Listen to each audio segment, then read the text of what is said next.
तीर्थंकर दिनेश्वर देव ने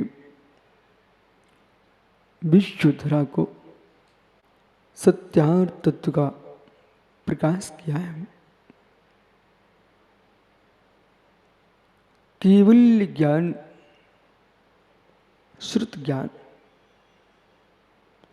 ये दोनों ही ज्ञान वस्तु तत्व का प्रकाश करने वाले हैं।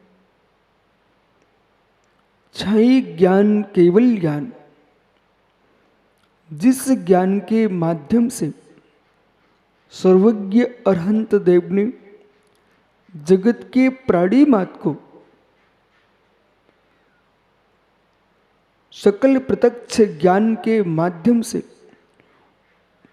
जहां जगत के लोगों की दृष्टि नहीं पहुंच सकती है, उनका ज्ञान प्रवेश नहीं कर सकता है, उन तत्वों को भगवान सर्वज्ञ देव ने उद्घाटित किया है। प्रत्यक्ष ज्ञान के बिना पुद्गल के सूक्ष्म सूक्ष्म विषय को कोई नहीं बता सकता। जो पुद्गल के सूक्ष्म से सूक्ष्म विषय का बोध प्रत्यक्ष ज्ञान के अभाव में नहीं हो सकता है, तो आत्मा के अंतस की सहज शुद्ध दशा की व्याख्या परोक्ष ज्ञान में कैसे हो सकती थी। स्थूल स्थूल, स्थूल स्थूल सूक्ष्म, सूक्ष्म स्थूल, सूक्ष्म और सूक्ष्म सूक्ष्म, ये पुद्गल की दशाएं हैं, ये पुद्गल की अवस्था है। इनमें सूक्ष्म सूक्ष्म जो है वो परमाणु है। आज तक कोई भी अपनी आंखों से परमाणु को नहीं देख सका। पुद्गल ध्रुव जो है वो परमाणु है। जो दृष्टिगोचर हो रहा है वो पुद्गल की पर्याय है। जो आपको जीव दिख रहे हैं वे असमान जाति पर्याय दिख रही हैं। जो भी आपको जीव दिख रहे हैं ये असमान जाति पर्याय दिख रही है। असमान जाति पर्यायों में भी इतने सूक्ष्म जीव हैं, वे भी चाक्षुष नहीं। चाहे सूक्ष्म निगोदिया जीव हो, वो असमान जाति पर्याय के साथी है, लेकिन फिर भी चाक्षुष नहीं है। कर्म पिंडों के मध्य में रहने वाले भी सारे जीव आंखों का विषय नहीं है। कर्म पिंड के अंदर रहने वाले सारे जीव ज्ञानियों आपके कान का विषय नहीं है, किसी भी इंद्रिय का विषय नहीं बन रहे हैं। ऐसे भी जीव हैं जो संसार में संसारी कर्म बंध सहित हैं। 148 कर्म की प्रकृतियों से युक्त होने पर भी वे दिखाई नहीं देते, दिख नहीं रहे। और जितने कर्म बंध आपके पास है उतना उनके पास है। जो कर्म का पिंड आपकी आत्मा में लगा है, उन सूक्ष्म निगोदिया जीव की आत्मा में 148 कर्म की प्रकृतियों का बंध है। अब ज्ञानी समझिए, आज के युग में धर्म को समझना बहुत सरल हो चुका है, बहुत सरल हो गया है। एक मोबाइल के अंदर जो तुम्हारे पास, उसके अंदर मेमोरी कार्ड है, उसमें कितना भर सकते आप? राजू, कितना भर सकते आप? कितना सा हो? उसकी अवगाहना कितनी है? छोटा सा, जरा सा, अल्प। लेकिन जब गंगवाल जी छोटे से उस मोबाइल के अंदर आप हजारों पृष्ठ के ग्रंथ भर सकते हो, कई भजन भर सकते हो, नंबर भरे पड़े हुए हैं। एक जरा से फिर उसकी बनाने की योग्यता पुद्गल में थी, बनने की योग्यता, बनाने की योग्यता मनुष्य के अंदर थी।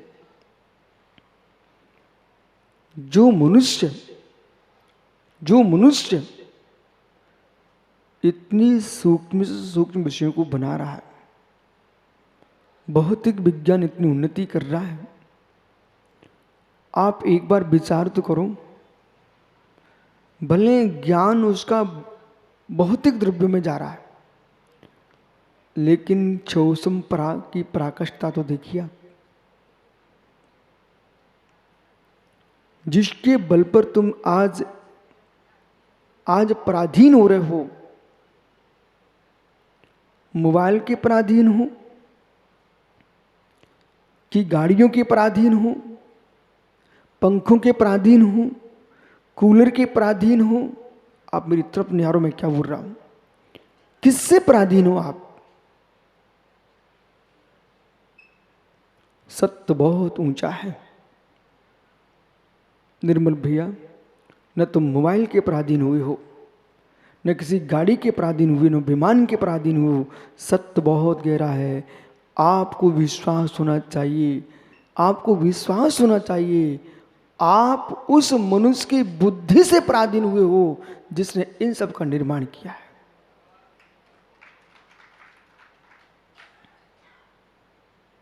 जब भी आपको झुकना पड़ेगा, जब भी आपको नीचे देखना पड़ेगा, तो किसी की प्रज्ञा से झुकना पड़ेगा।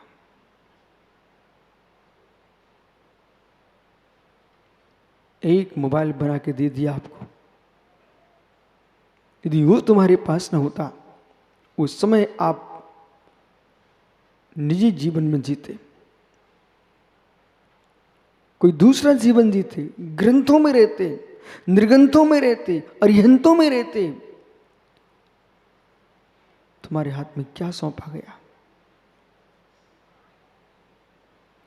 आपको निर्ग्रंथों से, आपको अरिहंतों से, आपको निर्ग्रंथों से, आपको अरहंतों से, आपको ग्रंथों से हाथ पकड़ के अलग किया जाता तो कितने कितने घरों में जाना पड़ता। एक आदमी कितने आदमी को मना कर सकता था, नहीं कर पाता। उसने आपको ऐसा यंत्र दे दिया है कि आप अपने अरहंतों से, निर्गंथों से, ग्रंथों से दूर हो गए हो, क्योंकि आप हमारे यंत्र को देखो। लगता है ऐसा कि विकास हो गया है। आध्यात्मिक दृष्टि से देखो, नरेंद्र बड़जात्या आपका हिरास किया गया है।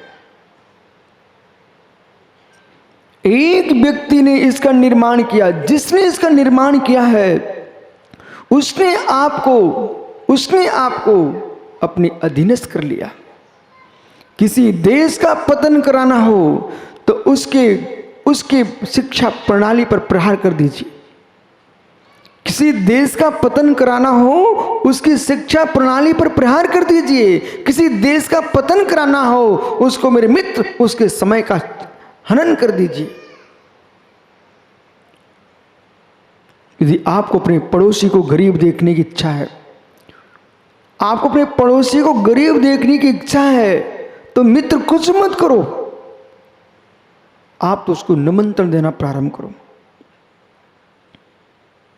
सुंदर खिलाओ, अच्छा खिलाओ, और इतना सुंदर खिलाओ उसके घर में पता करके खिलाओ कि इनकी धर्म पत्नी कैसा भोजन बनाती है, उससे और सुंदर बनाओ। वो इतने दिन तक निमंत्रण करना कि तुम्हारे घर का भोजन उसके लिए बिल्कुल जीभ में लग जाए, और उसकी स्वयं की पत्नी का भोजन उसको सुहाना बंद हो जाए। जब सामने वाले को अपनी पत्नी का बना भोजन सुहाना बंद हो जाएगा तो परिणाम क्या होगा? अब घर में जाएगा ही नहीं, वो घूम फिर के आपके घर में आएगा, सो पति पत्नी में झगड़ा प्रारंभ हो जाएगा।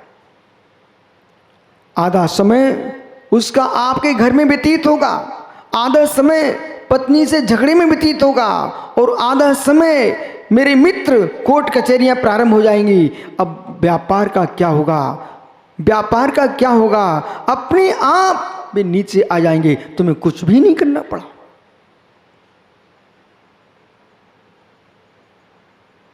यही तुम्हारे साथ हो रहा है, यही तुम्हारे साथ हो रहा है।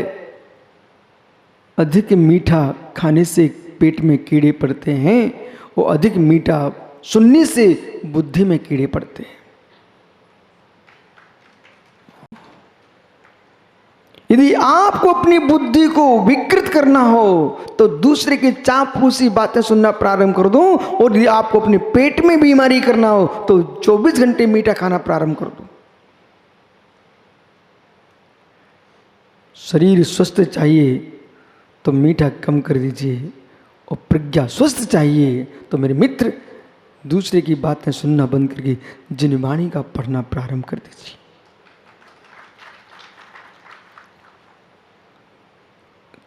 कार्तिक स्वामी कार्तिक परीक्षा ग्रंथ में लिख रहे हैं, 4 इंद्रियों से जो श्रुत हो रहा है वह अनक्षर है, अनक्षर है। कर्णेंद्रिय का जो श्रुत है वो अक्षरात्मक है। अक्षरात्मक की सीमा है, अनक्षरात्मक असीम है। ये बहुत गंभीर विषय था प्रोफेसर साहब बड़जात्या जी, ये बहुत गंभीर विषय है। अब आपको ये अक्षरात्मक अनाक्षरात्मक 2 श्रुत की धारा कभी सुना? ये 2 श्रुत की धारा है। अक्षरात्मक जो श्रुत है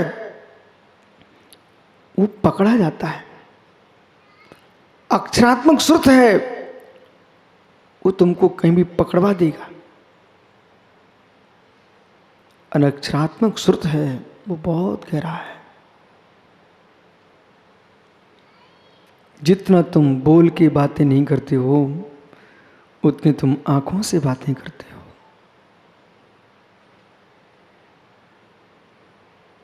जितना तुम सुन के नहीं सुन पाते हो, सुन के कानों से नहीं सुनते जितना, उतना आंखों से सुनते हो।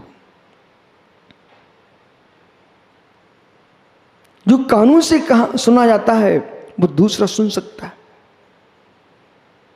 पर आंखों से जो सुना जाता है, ओ आज तक जितने नीचे गिरे हैं,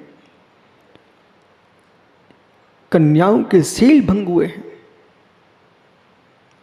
युवाओं के चारित्र नष्ट हुए हैं, मित्र जितने कानों के शब्दों से नहीं हुए, अक्षरात्मक श्रुत से नहीं हुए, उतना अनक्षरात्मक श्रुत से हुआ है। अनक्षरात्मक श्रुत, कहीं तुमने चुटकी बजाई है, कहीं तुमने इशारे किए हैं, कहीं तुमने सिर हिलाया है, कहीं पैर हिलाए हैं, कहीं पीठ दिखाई है तो कहीं पेट दिखाया है। ये सब किससे हो रहा था? ये किससे हो रहा था? अनक्षर रूप श्रुत से हो रहा था।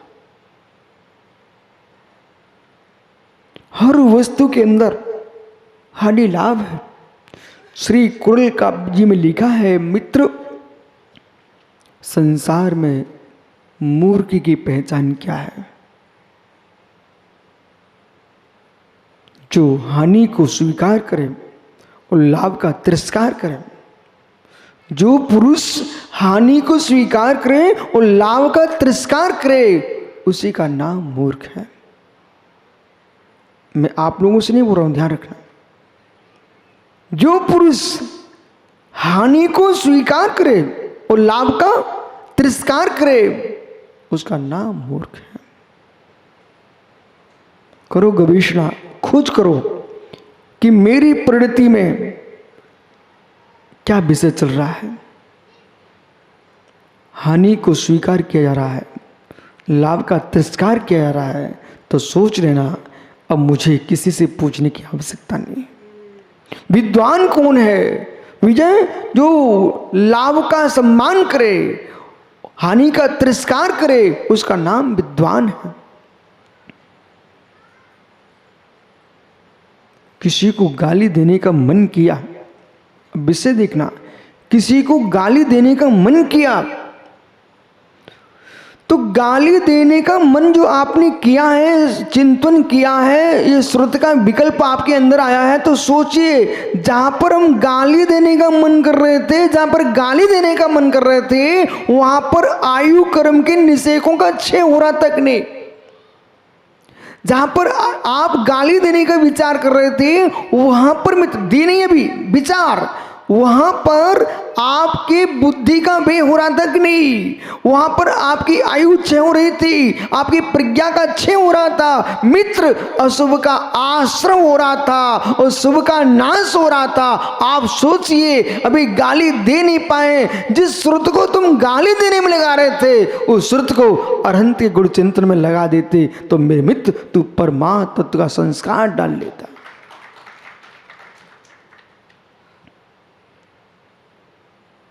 हृदय से पूछो, हृदय से पूछो, मैं प्रज्ञावंतों की श्रेणी में हूं कि प्रज्ञाहीन की श्रेणी में हूं?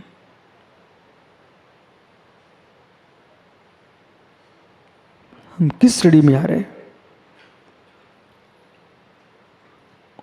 और सोचते सोचते वहां पहुंच जाएंगे आप कि हाय हाय, मैं तो अपने आप को विद्वान समझता था,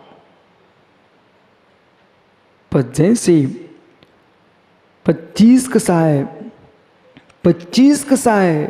5 पापों पर मेरा चित्त घूम रहा है, इसका मतलब है मैं विद्वानों से विपरीत हूं। मशीन है भजन सुनने की, चाहे तुम उस पर कुशीलता के भड़काने गीत लगा दीजिए, चाहे परमात्मा की स्त्रियों के भजन लगा दीजिए, मशीन तो अपना काम करेगी, मशीन तो अपना काम करेगी, परंतु सुनने वाले समझ जाएंगे कि व्यक्ति कैसा है। ऐसी तुम्हारी मुख से शब्द निकलेंगे, ये तो बहुत लंबी बात है। शब्द निकलने के पहले चिंतन कब से प्रारंभ हो चुका है, आश्रव तभी से प्रारंभ हो चुका है। अंतर में टटोल लीजिए, जिस व्यक्ति ने आपके हाथ में मोबाइल सौंपा है उसने आपका विकास किया ना? अंतरंग से मिलकर बोलना, जिस व्यक्ति ने आपको मोबाइल सौंपा है ऋषभ, उसने आपका विकास किया ना?